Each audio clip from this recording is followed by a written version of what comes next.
चाहे वो गीता हो, कुरान हो, ग्रंथ साहिब हो या बाइबल हो, नाम से क्या होता है तो सब आत्मा की दौलत। और मुझे आत्मा की दौलत कमाने से मतलब है। 70 के दौर की सबसे पॉपुलर जोड़ी। यार अहमद, आज धंधा कुछ मंदा लगता है। 70 के दौर की सबसे बड़ी राइटर जोड़ी। जब तक दुनिया में झूठ है तब तक मुकदमे हैं, और जब तक मुकदमे हैं तब तक झूठ है। 70 के दौर का सबसे बड़ा सितारा। क्या कुछ नहीं था 14 जनवरी 1977 को गुरुवार के दिन आई एक्शन ड्रामा से भरी फिल्म ईमान धर्म में।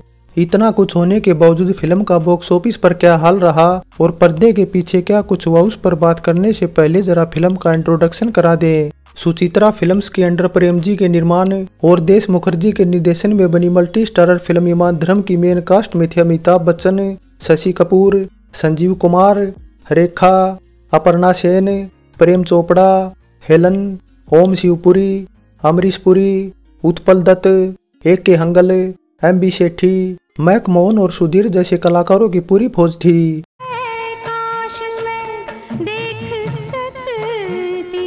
राइटर जोड़ी सलीम जावेद की लिखी इस फिल्म का संगीत तैयार किया था लक्ष्मीकांत प्यारेलाल ने और गीतकार आनंद बख्शी के लिखे 4 गीत रखे गए थे फिल्म में।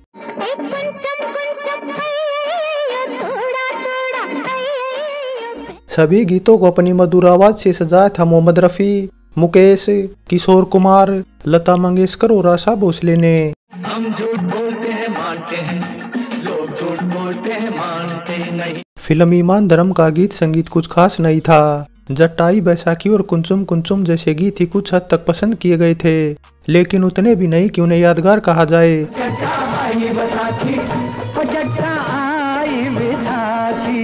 2 घंटे 36 मिनट की फिल्म ईमान धर्म को IMDb की तरफ से मिली 5.4 रेटिंग बताती है कि गीत संगीत की बजाय इसकी कहानी कुछ ठीक थी। लेकिन एक बात यह जरूर है कि मल्टीपल सितारों के होने के चलते इसका बजट थोड़ा ज्यादा ही बढ़ गया था।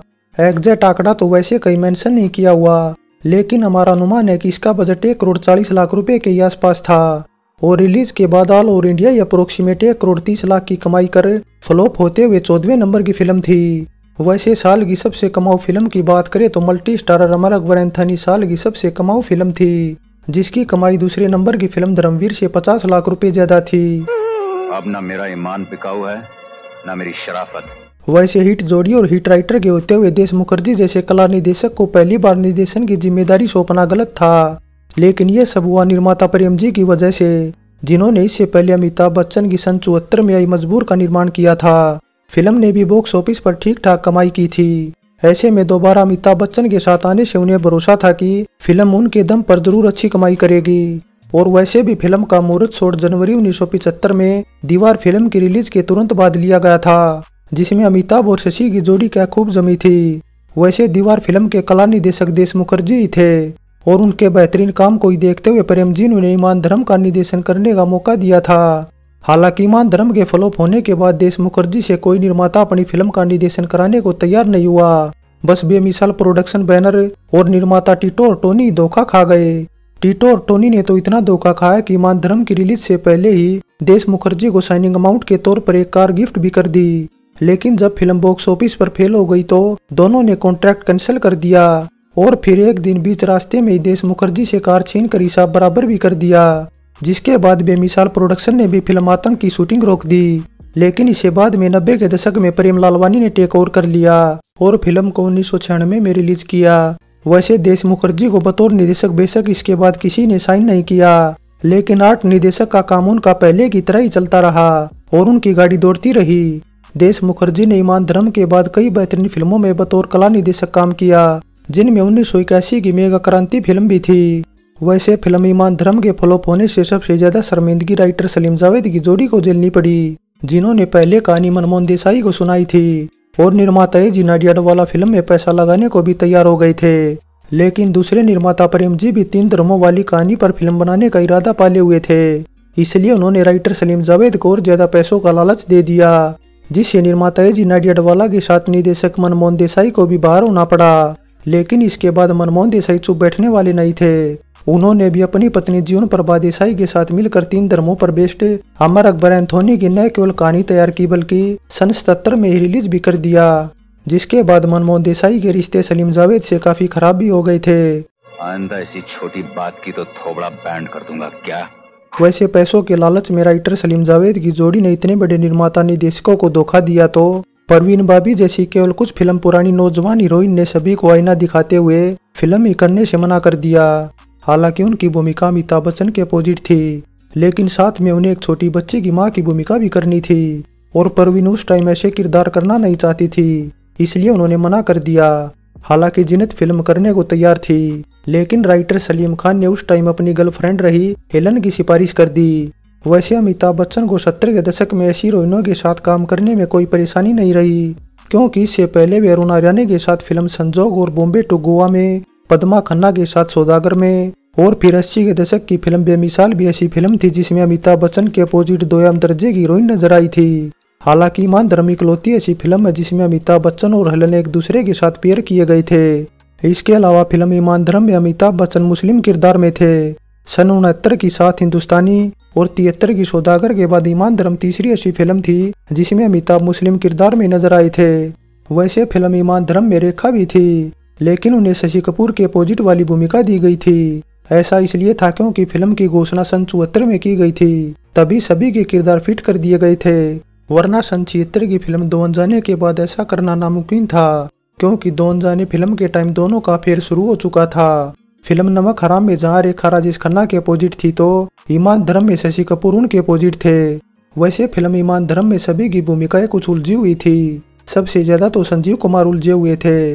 वे सोच रहे थे कि उनके किरदार पर क्या दर्शक भरोसा कर पाएंगे। तब राइटर सलीम जावेद ने उन्हें भरोसा दिया कि दर्शक ऐसे किरदारों का इंतजार कर रहे हैं और उनकी भूमिका एकदम परफेक्ट है। दरअसल फिल्म में एक तरह से संजीव का किरदार गांधीवादी था। तुम्हारा धर्म क्या है ये आज तक मेरी समझ में नहीं आया। यहाँ कुरान भी है, गीता भी है, बाइबल भी है, ग्रंथ साहब भी है। वैसे फिल्म ईमान धर्म अमिताभ, शशि कपूर और संजीव कुमार की साथ में पहली फिल्म थी और एकमात्र फ्लॉप भी थी, क्योंकि इसके बाद आई त्रिशूल और सिलसिला जैसी फिल्में ईमान धर्म से कई मच बेटर फिल्में थी। हालांकि फिल्म ईमान धर्म में भी पहले 3 नहीं बल्कि 4 बड़े हीरो होने वाले थे।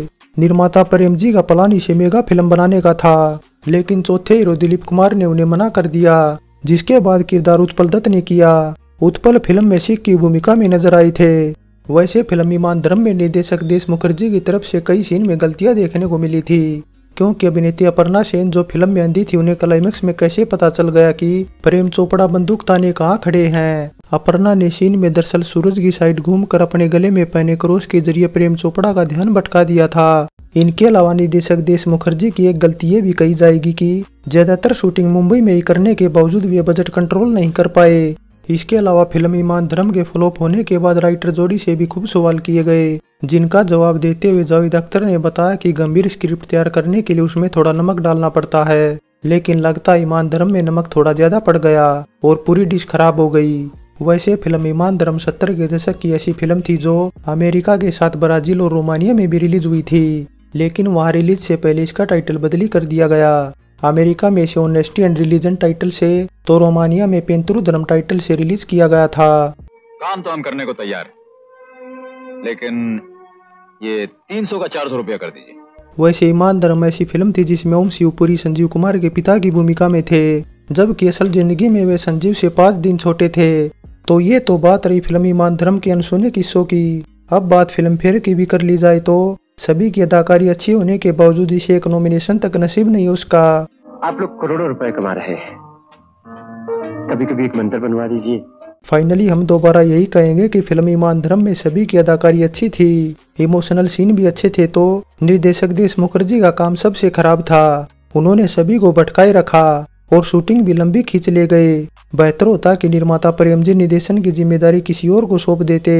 हालांकि ऐसा भी नहीं कि देश मुखर्जी का निर्देशन पूरी तरह खराब था। उन्होंने कई सीन बहुत अच्छे फिल्माए थे, लेकिन कहीं न कहीं अपने निर्देशन के साथ वे न्याय नहीं कर पाए।